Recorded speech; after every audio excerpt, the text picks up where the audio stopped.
கோவை மாவட்டம் பொள்ளாச்சி சட்டமன்ற தொகுதியில் அதிமுக சார்பில் போட்டியிடும் முன்னாள் துணை சபாநாயகர் பொள்ளாச்சி ஜெயராமன் தீவிர வாக்கு சேகரிப்பில் ஈடுபட்டார்.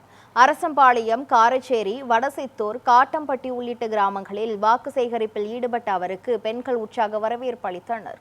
அப்போது கோயில் முன்பு கிராம மக்களுடன் தரையில் அமர்ந்து கலந்துரையாடி ஆதரவு கோரினார்.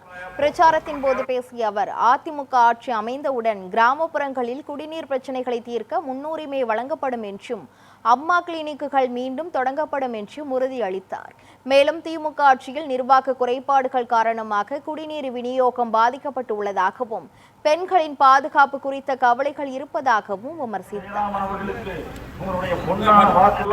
ஜெயராமன் அவர்களுக்கு நீங்கள் வாக்களிக்க வேண்டிய சின்னம் இரட்டை. ஒரு விவசாய குடும்பத்தை சேர்ந்த